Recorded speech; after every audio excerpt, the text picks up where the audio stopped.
Olá, boa noite. Patos de Minas confirma mais um óbito e chega a 95 mortes por Covid-19. STF diz que vacinação contra a Covid deve ser obrigatória e decisão repercute nas ruas. Candidatos eleitos de Patos de Minas e Lagoa Formosa participam de cerimônia de diplomação. Homem é atropelado e arrastado por 2 metros no bairro Nossa Senhora Aparecida. Pandemia muda a prioridade de uso do 13º salário. Hospital de campanha homenageia familiares que perderam entes para a Covid-19. Estudantes apertam preparação para o Enem. Companhia de dança de Patos de Minas é premiada em Uberaba. Esses são alguns dos nossos destaques. Fique ligado.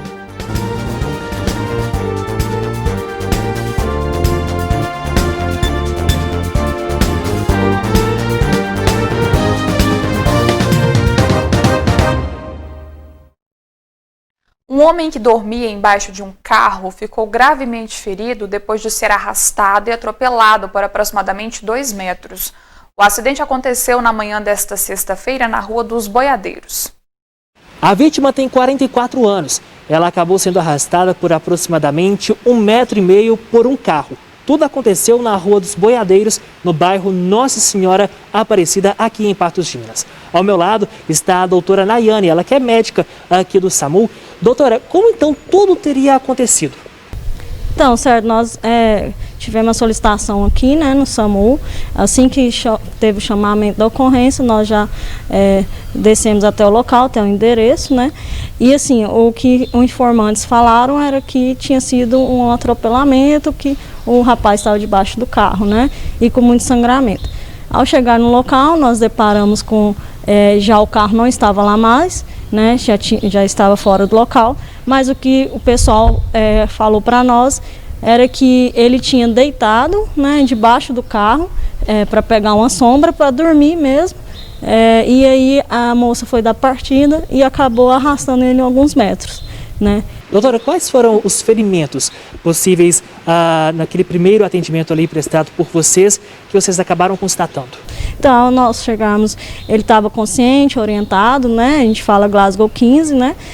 Estava com bastante dor, então, pelos ferimentos, várias escoriações, né? Algumas escoriações no braço, no rosto, né? Na face, e escoriações nas pernas e um corte extenso na perna direita, né? Que ia precisar de uma sutura melhor, uma sutura mais profunda, né? Acaba que pegou a face do músculo ali.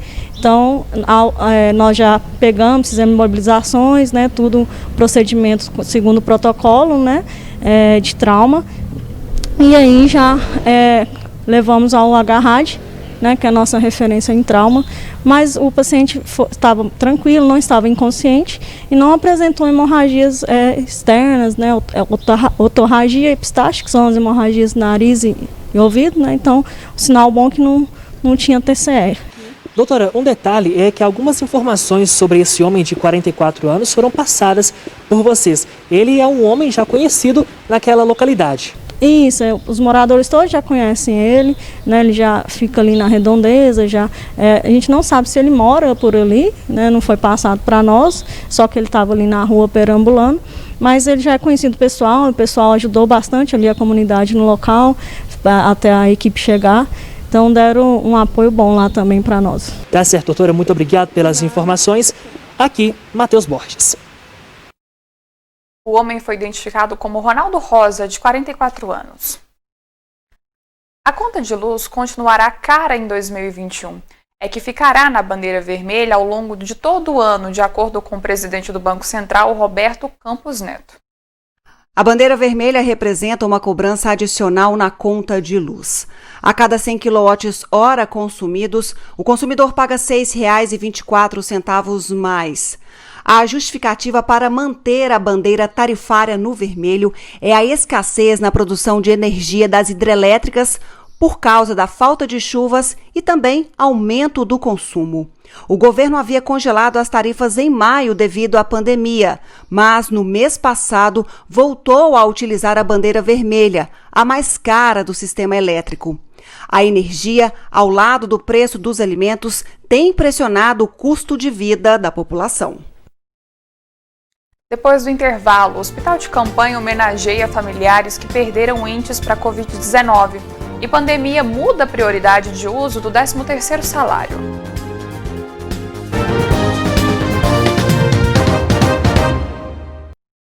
A pandemia alterou alguns comportamentos. O uso do 13º salário, que terá a segunda parcela paga até o dia 20, representa uma dessas mudanças. Antes, a ideia era pagar dívidas e consumir um pouco. Agora, a ordem poupar o máximo possível para alguma emergência. O 13º salário é um direito dos trabalhadores garantido pela Constituição Federal de 1988 em seu artigo 7º. Mas fato é que, com o passar dos anos, as prioridades foram mudando. Nesta pandemia provocada pelo novo coronavírus, nem se fala em questões de prioridades. Neste momento, o que você fará com o 13º salário? Investir em casa, né? Construção de casa, pagar as contas atrasadas. Tem que refletir bem, porque o tempo não está para brincadeira, né? Então, o que a gente puder guardar. Segundo a economista Isabela Amâncio, o perfil dos trabalhadores mudou. Para este ano, a expectativa é de que haja mais reserva da quantia recebida. As pessoas sempre costumaram usar o 13º para consumo e dívidas, né? Tanto é que esse momento em que o 13º cai sempre foi um momento de aquecimento do comércio e tudo mais. Só que as incertezas que a pandemia trouxeram, as imprevisibilidades, trouxeram uma nova visão em relação ao 13º, em relação ao dinheiro de uma forma geral, como um recurso, né? E as pessoas estão mudando o comportamento delas em relação ao dinheiro. E dessa vez o 13º está sendo mais direcionado para a formação de reserva financeira e para um planejamento futuro também de como utilizar esse dinheiro, esse recurso. A curto ou longo prazo, o dinheiro será injetado na economia. Não significa que as pessoas estão estocando esse dinheiro no colchão e tudo mais, né? O índice esse ano de aumento de empreendimentos e empreendedores aumentou muito. Então, o que significa que essas pessoas não estão direcionando o dinheiro delas diretamente para o comércio, para o consumo, mas que elas podem estar injetando na economia de uma outra forma, né? O comércio aumentar, outras empresas gerando recursos, gerando emprego gerando renda e aí circulando a economia. Então, significa uma nova visão e não uma economia pior. Para um bom convívio com o dinheiro, investir em momento certo e não ficar sem, principalmente nesta pandemia, é preciso pôr limite na relação emocional com as notas. Essa relação emocional com o dinheiro, ela existe, né? A gente costuma pensar no dinheiro assim, não quero pensar muito, vou me recompensar, eu mereço, né? E assim, não que a gente deva perder essa relação, mas pôr um limite. O quanto eu vou gastar comigo mesmo? Um teto. O quanto eu vou colocar na reserva? Isso é o início de um orçamento doméstico, o início de um planejamento. A dica é educação financeira e procurar qual que é seu orçamento, qual o seu custo de vida. Uma coisa que às vezes as pessoas associam, elas acham que só quem gasta muito tem onde cortar. E não é verdade. Às vezes você está pagando por um aplicativo no celular que não usa, às vezes você está pagando por uma assinatura, alguma coisa que está deixada de lado, às vezes uma tarifa de banco que se você ligar e negociar tem um desconto. Então procurar ver onde dá para cortar e direcionar, entender quais são suas prioridades financeiras.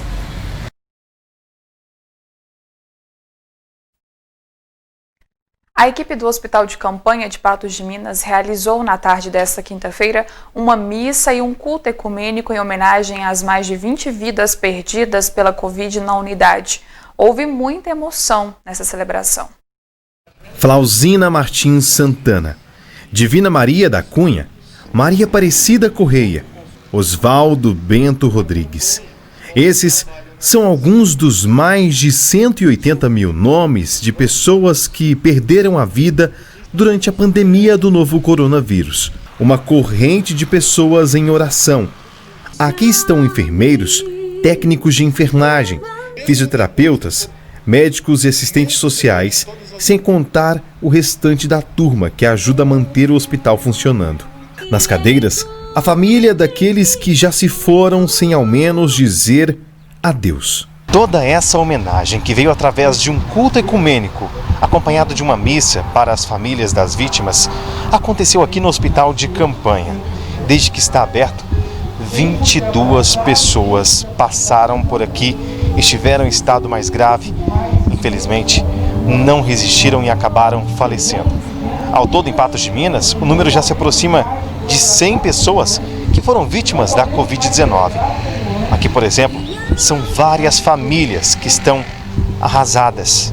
Seu José Tolentino é uma das vítimas da doença. Ficou 17 dias internado. É uma ferida que vai demorar para cicatrizar, mas foi como se fosse uma última homenagem que a gente está fazendo para ele.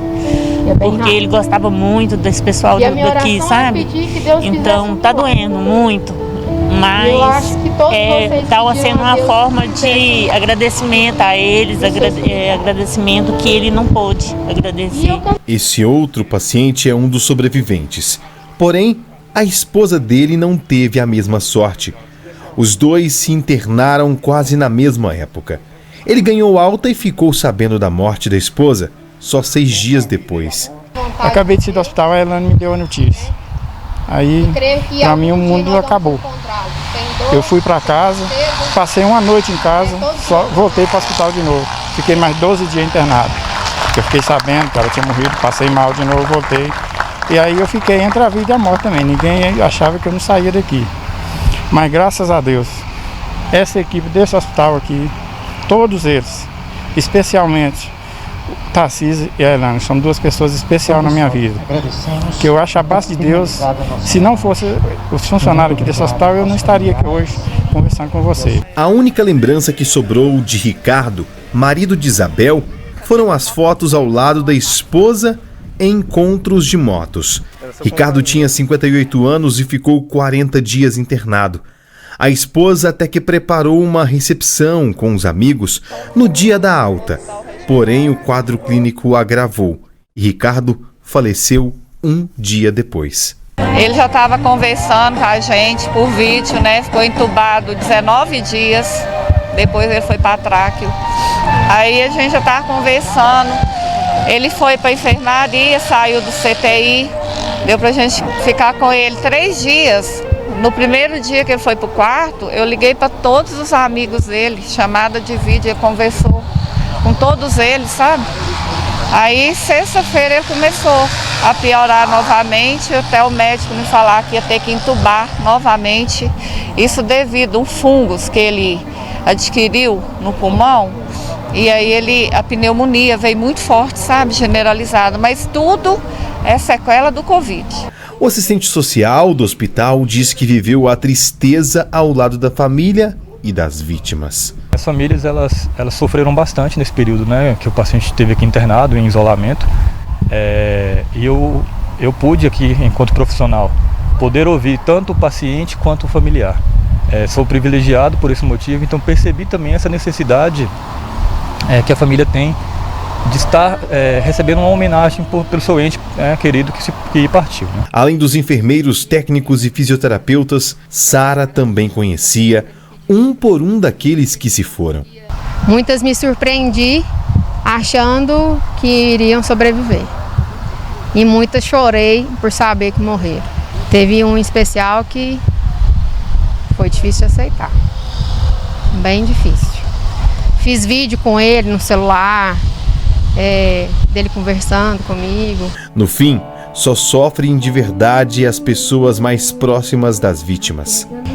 Tome cuidado, que essas pessoas que estão aí fazendo festa, estão fazendo farra e achando, igual muitos falam aí, que isso não é nada não, que isso não derruba ninguém, só quem passa para saber o que é esse Covid. A gente vê muito pessoal nos barzinhos, festa, ter consciência, porque eles podem não pegar essa doença e ficar tão mal, mas pode levar para casa, leva para o pai, para a mãe, para o avô. Só quem perde o ente querido é que sabe a dor que é. Tudo que eu preciso está em ti, mas meu coração é teimoso demais pra admitir. Sei que depender é como viver perigosamente, mas eu preciso acreditar. Depois do intervalo, Companhia de Dança de Patos de Minas é premiada em Uberaba e estudantes apertam preparação para o Enem.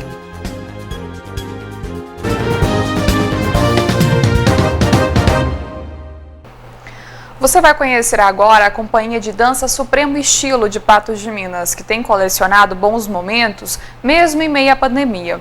No último final de semana, eles participaram de um festival de dança em Uberaba e conquistaram vários troféus. O grupo surgiu em 2009 por meio de uma apresentação de escola. O resultado foi tão positivo que decidiram investir. Nasceu então a companhia de dança Supremo Estilo. Já no ano seguinte, participaram de festivais e conquistaram prêmios. Hoje, são 26 integrantes de todas as idades.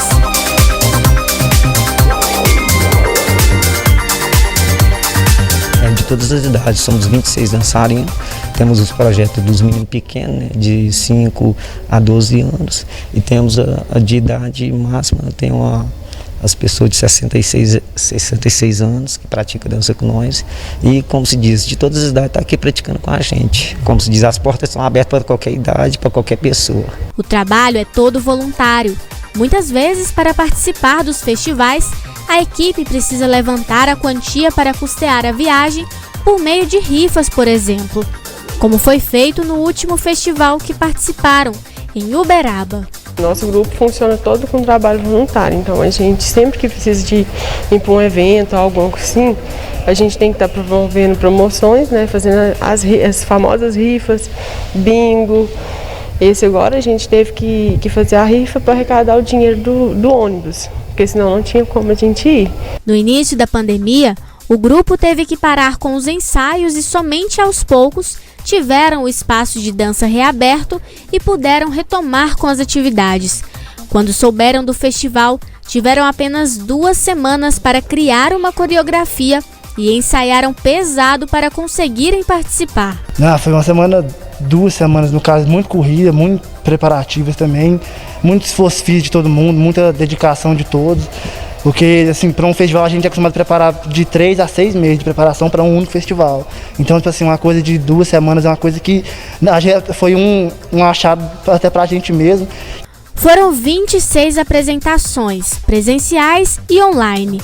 E o esforço desses meninos valeu a pena. Ao todo, 8 premiações. 2 duo em primeiro lugar, 1 solo em primeiro lugar e outro em segundo. Primeiro lugar para a categoria de grupo e primeiro lugar como melhor grupo do festival. Além do prêmio para a dançarina revelação e outro para a dançarina destaque, que ficou com a Alexia. A menina tem apenas 8 anos de idade e arrasa na coreografia. Eu gostei muito, né? Minha primeira vez e já ganhei um troféu. Eu gosto muito de dançar. Eu vi meu pai dançando e decidi participar. Resultado mais que merecido. E agora é seguir com os ensaios e que venham outros eventos e outras premiações. Esse já é um exemplo para estar mostrando que a cultura de Patos é muito forte na dança, com a raça, com luta, com dedicação, que conseguimos.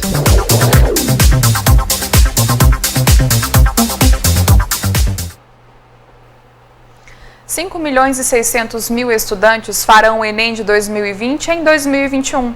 Isso porque as provas deste ano foram adiadas devido à pandemia provocada pelo novo coronavírus. Mesmo nesse ano atípico, tem patense que não deixou de se preparar para conseguir uma vaga em uma faculdade.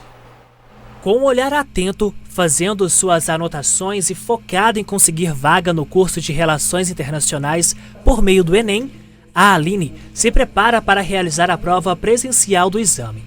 Entre as disciplinas preferidas de estudo estão Geografia e História. Eu sempre me interessei muito pela história do mundo. Eu tive uma professora na minha escola que ela falava bastante dessa história geopolítica e o jeito que ela falava me interessava muito, eu acabei me interessando também. E quando eu saí da escola eu decidi que realmente Relações Internacionais seria o meu curso. Em busca da aprovação mesmo em um ano atípico, com a suspensão das aulas e depois novo método de ensinamento, a Aline tem estudado ainda mais. Continuei estudando em casa, assinei algumas plataformas digitais, continuei estudando os conteúdos, pegando ajuda com amigos e a gente foi juntos nessa caminhada. E eu acho que o mais importante foi o foco mesmo de perseguir um sonho, né, que no meu caso é as relações internacionais, E colocar esse sonho em primeiro lugar todos os dias e lembrar disso toda vez que eu estava desanimada, toda vez que eu não queria estudar e pensar que se eu não estudasse eu não chegaria na faculdade, então eu sempre dava um jeitinho ali de fazer um esforcinho para estudar. Rubens é o professor responsável por levar o conteúdo para a Aline e mais de 200 alunos. E uma outra questão que cada vez mais tem ganhado relevância são as isomerias. Dentro das isomerias, especialmente a isomeria geométrica, que é o famoso cis-trans. Este ano tem sido diferente e com o Enem adiado, um desafio superado todos os dias. Sempre é um desafio quando você se propõe a fazer algo novo. Quando você é meio que imposto a fazer algo novo, esse desafio se torna ainda maior, né? Mas quando nós temos de todos os lados pessoas dedicadas e a fim de fazer acontecer, a gente consegue vencer esses desafios. A recomendação para aqueles que farão em 17 e 24 de janeiro a prova impressa e para aqueles que farão em 31 de janeiro e 7 de fevereiro a prova digital é de ainda mais atenção. Aquele aluno que escolheu fazer a versão digital, ele tem que pensar que é a prova que ele está fazendo do mesmo jeito, né? Ela é feita no computador, mas requer o mesmo tipo de atenção, requer o mesmo tipo de cuidado. O aluno ele vai para um lugar pré-estabelecido para fazer a prova, ela não é feita de casa, né? Então, de todo jeito, ele tem que ter os cuidados com o horário, com preparação prévia com relação à alimentação e tal, porque vai ser uma prova longa do mesmo jeito. O pessoal que vai fazer a prova física, ele vai agregar aquilo que ele já conhece de cuidados das provas anteriores que todos eles fizeram, né? A grande maioria dos alunos faz prova no primeiro ano, no segundo ano, para já ir acostumando, é a questão dos protocolos de saúde, né? Então, os cuidados com o protocolo de saúde que ele vai ter que inserir no contexto da prova é que não pode ser um distrator. Sabendo disso, a expectativa após toda a preparação é de que todos os conteúdos passados e estudados façam parte do caderno de questões. Não só na parte de exatas, natureza, mas sempre analisando gráficos, tabelas, mapas, ou seja, informações que são linguagens verbais, não verbais, que fazem parte da execução da prova. Isso a gente acredita que não vai mudar, né? E que ela deve manter esse padrão de abrangência e profundidade que a gente já conhece. Essas são as expectativas que nós temos a respeito. Depois do intervalo tem a análise da notícia. Patos de Minas confirma mais um óbito e chega a 95 mortes por Covid-19.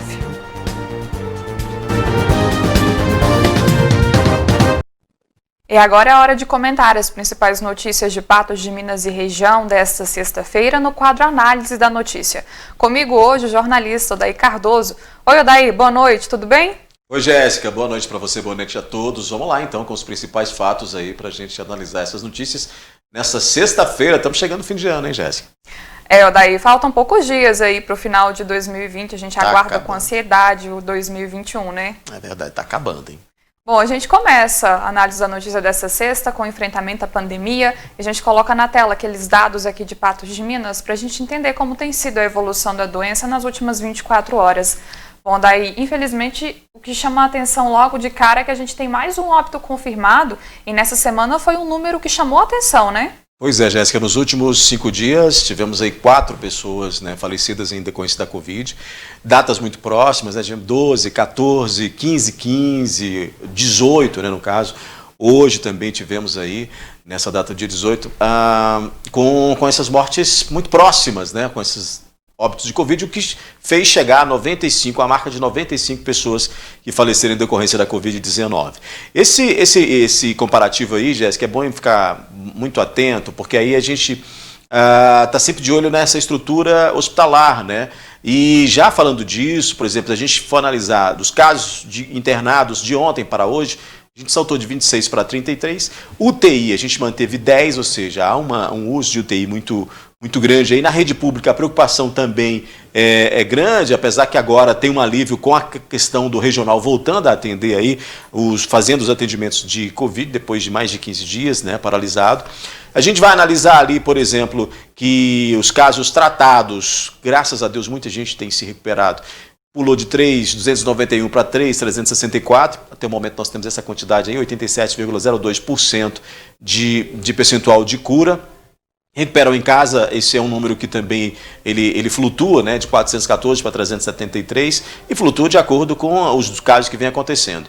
É bom ficar muito atento aí também, Jéssica, nessa questão do número de casos cada vez mais elevados em Patos de Minas, né? Nós começamos a semana aí com mais de 100, esses números vêm se mantendo, confirmados, para você ter ideia, de ontem para hoje, de 3.825 para 3.865, ou seja, cada vez mais número de casos crescendo da Covid-19 em Patos de Minas. Pois é, Odaí, você colocou um dado aí em questão, que é a questão dos casos internados. A gente teve um aumento considerável aí de casos internados e a gente mostra agora a questão da ocupação hospitalar, que também é muito importante. A gente entende como que está, então, os hospitais aqui em Patos de Minas, né? A gente vem de números que chamam a atenção e esses novos pacientes internados, que imagino que então são leitos de UTI, já estão contabilizados nesse novo dado. É preciso analisar com atenção a esses números, porque se a gente for pegar os dois quadros preto, né, os quadros norteados de preto ali, pacientes confirmados e suspeitos residentes em Patos de Minas no sistema público e privado, só os moradores de Patos de Minas, né? Nós tivemos de ontem para hoje, os internados subiu de 35 para 38, o número de leitos clínicos de ocupação estava em 24, está em 28 hoje, e os de UTI tem uma variação aí de 1 ponto, mas ele continua elevado, ou seja, a gente está falando só de patenses, né, só de pessoas que moram aqui. A gente descendo para os outros quadros, fazendo esse comparativo ali, já com a disponibilidade de leitos Covid, tanto públicos quanto privados, a gente vai ver ali que clínicos e UTI, se você for fazer nesse azul mais claro aí, fazer esse comparativo, você vai ver que também ele, em sua expressão, acabou aumentando. Clínicos de 58,33 para 70,83 e os de UTI de 57 para mais de 60%. É uma variação que a gente entende como muito alta, né? Está subindo. No Covid públicos, ali, a gente olhar Covid públicos, a situação ela também é de preocupação, porque apesar dos clínicos ali, nós temos uma diminuição, os de UTI aumentaram de 26% para 36,84%. E a ocupação total, aí alguém vai falar assim, mas na ocupação total, no quadro em vermelho, era 63,90%, hoje é 61,13%. Essa flutuação, ela ocorre, né, devido à disponibilidade desses leitos de UTI, leitos clínicos de UTI, mas é preciso ficar muito atento, porque ontem, por exemplo, no quadro menor, você vai ver que UTI era 64,29%, mas hoje está de 66,67% de ocupação. Essa taxa, que é uma taxa que a gente precisa ficar atento e evitar, né, tentar fazer medidas para que a Covid não atinja mais pessoas, uma vez que isso impacta o nosso sistema de saúde diretamente. Pois é, e é bom a gente analisar não só o sistema público, mas também o privado, né? A gente apurou, nossa equipe apurou, né, nesta sexta-feira, informação em relação à ocupação hospitalar de alguns hospitais aqui de Patos de Minas. E daí a gente coloca agora essas informações na tela e a situação também chama a atenção, né? Muito, Jéssica, porque ainda bem que algumas pessoas têm condições de pagar por esses leitos, né? A gente vê que a grande parte da população precisa ir realmente para os leitos públicos. Mas nós temos aí os hospitais especializados, os hospitais que oferecem esse serviço. Se você for analisar entre esses hospitais, a ocupação também é grande. O HNSF, por exemplo, tem 3 leitos, está aí na tela para a pessoa acompanhar com a gente. 3 leitos UTI, 2 estão ocupados. Dos 14 leitos clínicos, 11 estão ocupados. Então a disponibilidade é de 4. O IMAC, outro hospital particular, tem 6 leitos de UTI, 2 estão ocupados, 6 leitos clínicos, 2 ocupados. O IMAC está numa situação tanto quanto melhor do que o hospital anterior, né, com essa disponibilidade, mas ainda assim tem vários leitos ocupados ali, com um total disponíveis de 8. Partindo ali para o Veracruz, que está mais no final da página, olha, você tem aí 6 leitos de UTI disponíveis, 3 estão ocupados, portanto metade. Dos 14 leitos clínicos, 10 estão em ocupação e a totalidade disponíveis entre UTI e clínicos é de 7. Ou seja, essa é uma situação, essa nossa. Quando a gente fala de estrutura hospitalar, de estrutura que precisa ser mantida, uma vez que a gente não tem só doenças, atendimentos relacionados somente à Covid, mas também a outras doenças, Jéssica, é porque a gente tem que entender que essa estrutura, ela é utilizada para tudo, né? E essa estrutura, a gente quando diz que ela precisa ser preservada, que ela precisa ser mantida, é por causa dessa questão também relacionada aos hospitais privados, né? Porque se o público está sofrendo, se está aí com esse quase caos que a gente viveu há alguns dias, os privados também sofrem esse impacto, porque nós temos muitos casos, aqueles que têm condições, consequentemente, vão acabar indo para os leitos de UTI e clínicos aí dos hospitais privados. Por quê? Porque quando chega na rede pública, muitas das vezes não tem espaço ali para poder se internar. Por isso que é bom ficar muito atento. Não é só a saúde pública que sofre com um volume tão alto de casos de Covid. O privado também.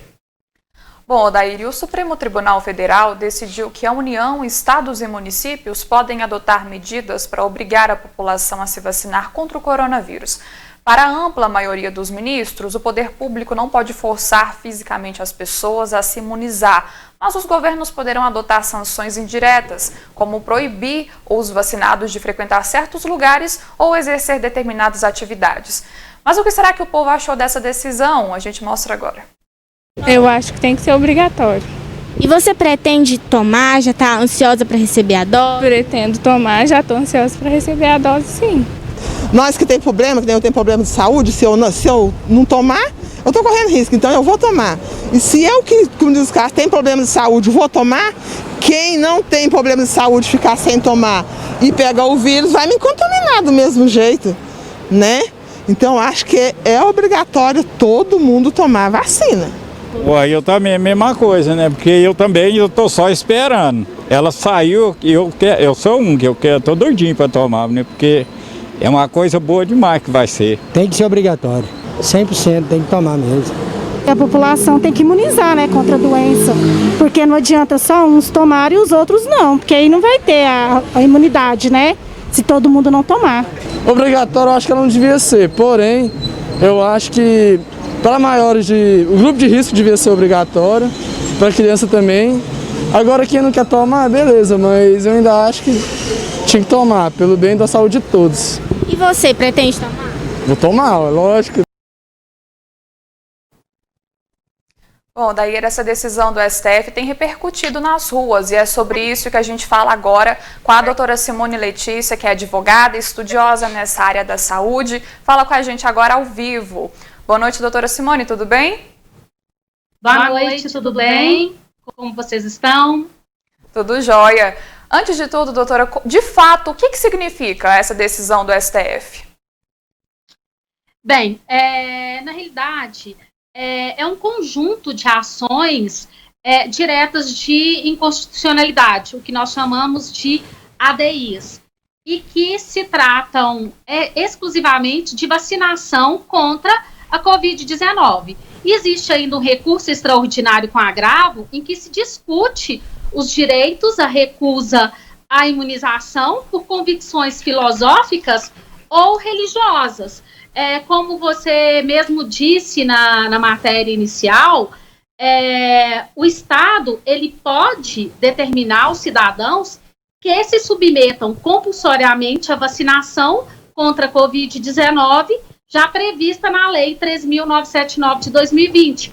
O voto que ocorreu ontem no Supremo Tribunal Federal, ele foi pela parcial procedência do pedido.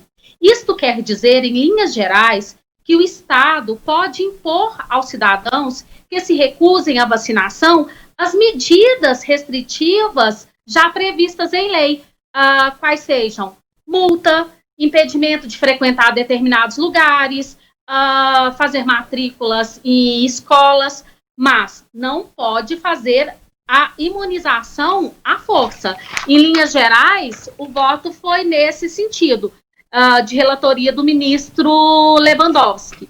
E tem um caso bem interessante que eu gostaria de citar do voto do relator Lewandowski, quando ele se baseia num doutrinador mineiro, que é o desembargador Kildare Carvalho, do Tribunal de Justiça de Minas Gerais, e isso muito nos orgulha, porque nós somos mineiros, não é mesmo?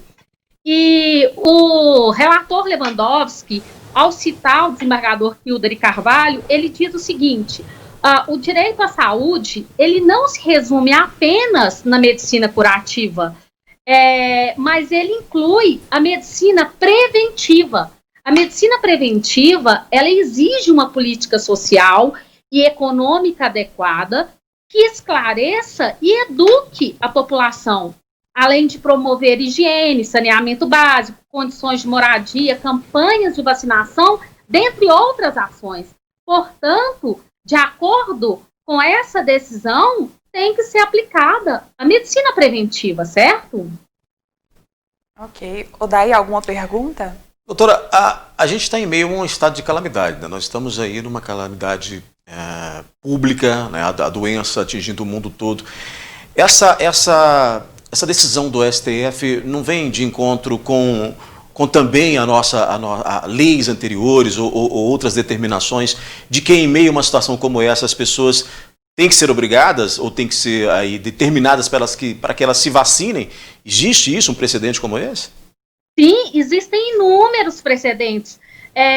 O Supremo Tribunal Federal, ele já decidiu tanto na área da saúde como na área da educação, em casos de improbidade administrativa. Tem até um exemplo muito interessante que o ministro Luiz Barroso diz no voto dele, que ele diz o seguinte: o Estado pode, em situações excepcionais, proteger as pessoas, mesmo contra a vontade delas. Um exemplo que nós temos disso é ao obrigar o cidadão de usar, por exemplo, cinto de segurança.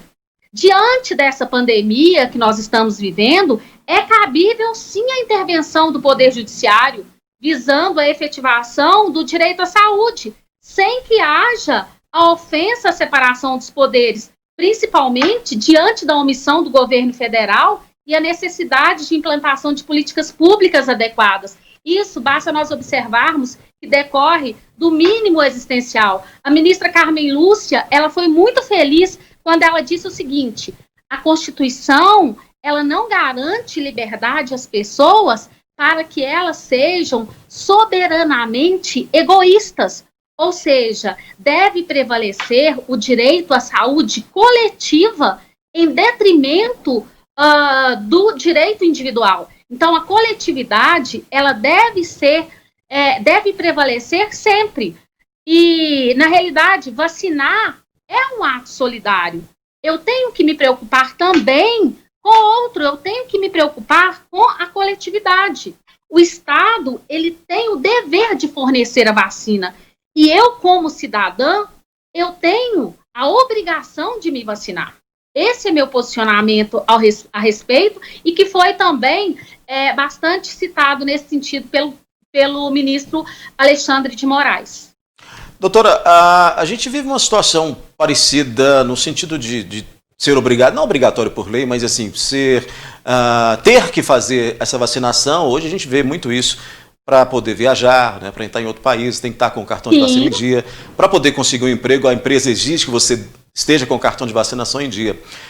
Isso a gente já vivencia. Mas a gente tem ouvido muitas pessoas criticando a decisão do STF, de o STF ter decidido essa obrigatoriedade. Em linhas mais objetivas, o que realmente é essa obrigatoriedade? A gente já sabe que não pode ir lá na casa da pessoa levar ela arrastada para se vacinar. Mas quais são as implicações disso que estados e municípios terão que cumprir, então? Olha só, nesse contexto, mais do que nunca, existe-se uma atuação proativa dos agentes públicos e também de nós, como cidadãos. Não é só aquele federalismo cooperativo, certo? Agora, é a questão que eu disse anteriormente, é a medida preventiva, né? E o Estado, ele pode impor, sim, ao cidadão que se recusar a vacinação, as medidas restritivas, ou seja, você não se vacinou, mas você está sujeito ao quê? Impedimento, por exemplo, de frequentar uma faculdade, de frequentar determinados locais, de se matricular numa universidade, por exemplo, né? Isso, em linhas gerais, é uma certa forma de coerção. Você concorda comigo? Porque se o sujeito não vacinar, ele vai arcar com uma certa consequência, aliás, com várias consequências, dentre elas, multa, impedimento de frequentar certos locais e de até mesmo efetuar uma matrícula na escola. Então, em linhas gerais, é isso. Você não vacina, mas você vai sofrer as consequências dos seus atos. É como o voto, né? Não é obrigatório, mas se não votar, vai sofrer sanções. Jéssica. Bom, doutor, e para a gente encerrar a nossa conversa, essa obrigatoriedade da vacina também pode ser matéria de lei, né? Se o Congresso, por acaso, aprovar uma lei que não obrigue a vacinação contra a Covid-19, como que fica essa decisão do Supremo? É uma pergunta bem interessante. Olha, o bom do direito é isso, né? Que não é igual matemática, que 2 e 2 são 4. No direito sempre vão surgindo novas situações de acordo com as necessidades sociais. Então, se a sociedade clama por determinado ato, né, o legislador ele vai tomar as devidas providências. Mas, sinceramente, nessa atual conjuntura em que nós estamos vivendo, principalmente nessa nova fase em que milhares e milhares de pessoas estão morrendo, eu duvido muito que se consiga alterar essa decisão do Supremo Tribunal Federal. E para você observar, basta analisar os casos concretos. Por exemplo, aqui em Belo Horizonte, houve um decreto municipal em que o prefeito proibiu o uso de bebidas alcoólicas em bares e restaurantes. A Brasel, a Associação dos Bares e Restaurantes, ingressou com a ação, o juiz de primeira instância concedeu a liminar e autorizou o uso de bebidas em bares e restaurantes. No dia seguinte, a prefeitura ingressou com recurso, com agravo de instrumento, e a desembargadora Ângela Rodrigues, que foi a relatora, ela decidiu que o município tinha esse direito, sim, de bloquear essa bebida alcoólica diante da situação em que nós estamos vivendo.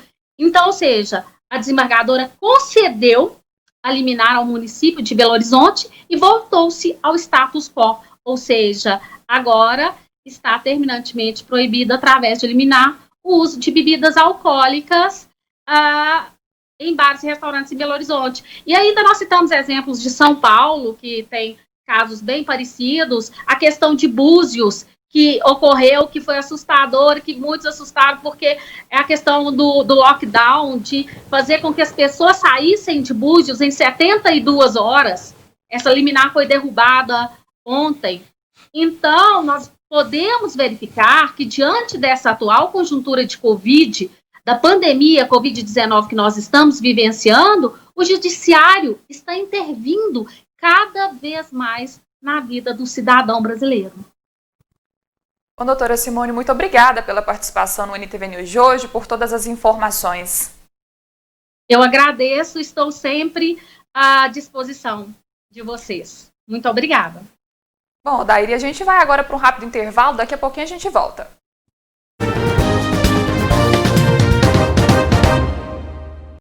Aconteceu hoje a diplomação dos vereadores e prefeitos eleitos de Lagoa Formosa e Patos de Minas. Essa cerimônia encerra o processo eleitoral e habilita o eleito a tomar posse no cargo. Jéssica Andrade, aqui em Patos de Minas, 17 vereadores foram diplomados. Já em Lagoa Formosa, 11 vereadores diplomados. Boa noite para você e boa noite a todos que estão acompanhando o NTV News.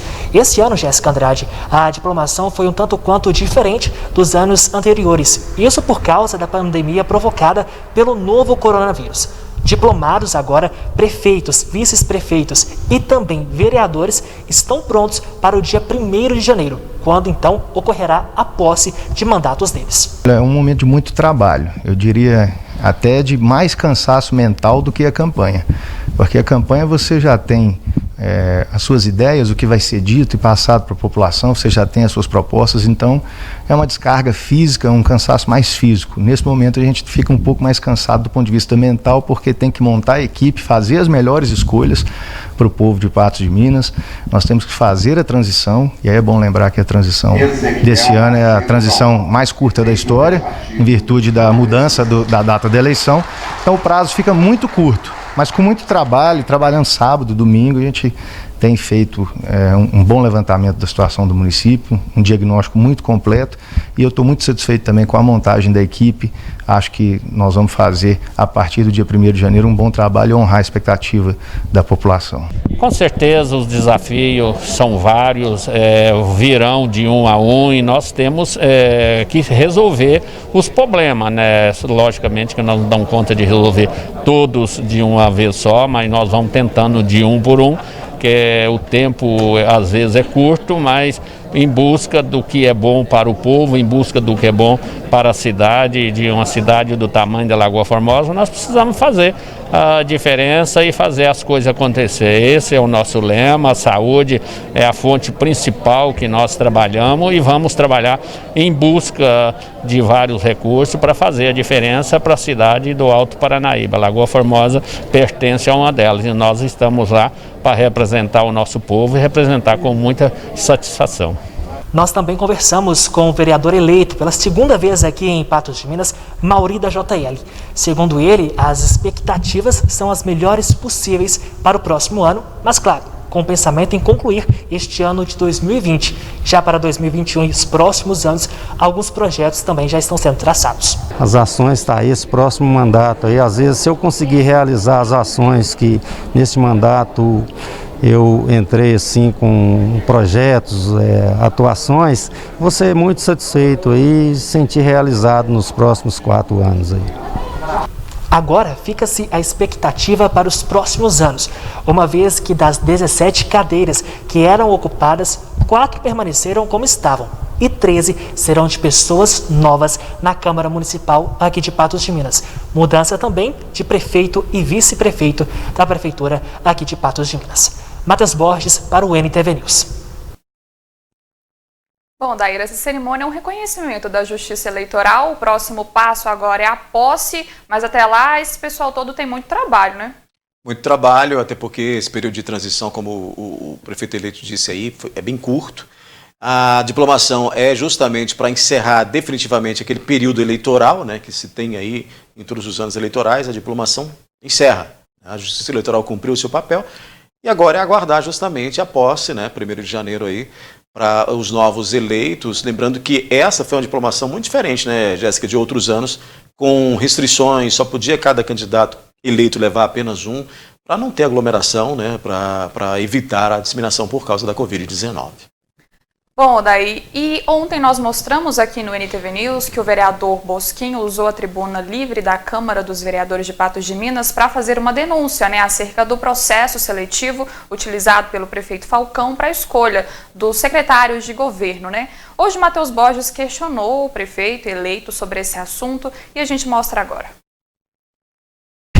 Falcão, você disse sobre esse cansaço mental e que você está montando a sua equipe. Ontem você recebeu algumas mensagens quanto ao vereador Bosquinho, que disse que pode ser que tenha causado fraude no processo de seleção dos secretariados. Como que você lida com uma acusação dessa? Eu lido assim com bastante surpresa, que o vereador já está na Câmara há muitos anos e ele sabe que o mandato começa só no ano que vem, né, no dia 1º de janeiro. Aí sim nós teremos recurso público envolvido, nós estaremos dentro da estrutura da prefeitura. Por enquanto o que existe são escolhas minhas. A lei faculta a mim fazer a escolha da minha equipe. E eu escolhi contratar uma empresa para me ajudar nessas escolhas. E quem está fazendo o processo seletivo sabe muito bem que é algo muito bem feito, conhece a lisura do processo. Então eu recebi com bastante surpresa e até de forma meio, achei até engraçado, porque é tão inusitado que nem merece resposta. Mas fica aí a interrogação, né? Por que o vereador trazer isso no último dia? É até estranho, né? Mas desejo a ele tranquilidade aí, que Deus ilumine os pensamentos dele. Foi assunto abordado aqui no NTV News de ontem e hoje a gente traz a resposta do prefeito. Ontem a gente pediu resposta à assessoria do prefeito e fomos informados que ele não se manifestaria naquele momento, né, não falaria sobre o assunto. O prefeito dá a resposta no momento em que, no dia anterior, né, no último dia de reunião da Câmara do ano, né, final de legislatura para vários vereadores que não vão estar na próxima legislatura, a partir de janeiro, ele foi acusado ali por Bosquinho, pelo então vereador Bosquinho, de ter cometido fraude no processo de escolha dos seus secretários, de ter levantou suspeitas com relação a quem pagou, a quem não pagou, de onde saiu esse dinheiro, levantou suspeitas também sobre alguns escolhidos, se eles realmente passaram por um processo seletivo. Fato é que o Bosquinho tem todo o direito de fazer esses questionamentos, qualquer um, né? Qualquer cidadão tem direito de fazer esses questionamentos. Agora, o prefeito não precisava nem ter feito processo seletivo para poder escolher os seus secretariados, os seus secretários, uma vez que ele poderia, por exemplo, vir aqui indicar você, me indicar alguém, e aí aquelas pessoas que fossem da confiança fossem com ele. Ele optou por um processo seletivo, da maneira como ele fez, né? E o que ocorre quando você opta por fazer algo assim? Você vai ser realmente criticado por alguns, aplaudido por outros. É o que aconteceu com o prefeito. Não acredito que a próxima Câmara, assim como o Bosquinho sugeriu, abra uma investigação sobre isso. Não creio que isso vá acontecer. Mas é uma situação que foi dada aí nesse último dia de reunião da Câmara, que o prefeito respondeu até com uma certa... de uma certa maneira até desconhecendo, né, a maneira como está sendo visto pelo Bosquinho. É um momento de troca de farpas políticas que não precisava nem ter ocorrido, né? Uma vez que, como eu disse, o prefeito poderia simplesmente, da sua maneira, sem ninguém saber, simplesmente chegar a anunciar: esses são os meus escolhidos, mas passou por um processo seletivo, recebeu os currículos aí, anunciou isso na imprensa, falou durante a campanha também. E, é claro, é passível de todas essas críticas que vão ocorrer, não só agora, mas ao longo de toda a sua gestão, como todos os outros que passaram pela Prefeitura. Bom, Daíri, por hoje a gente encerra aqui, né? Muito obrigada pela companhia, por todas as informações. Bom fim de semana para você, Jéssica, e a gente está aí, à disposição. E o NTV News de hoje, então, fica por aqui. Você também pode se informar pelo portal Pato Já, e a gente volta com uma nova edição amanhã às 19 horas. Tenha uma ótima noite.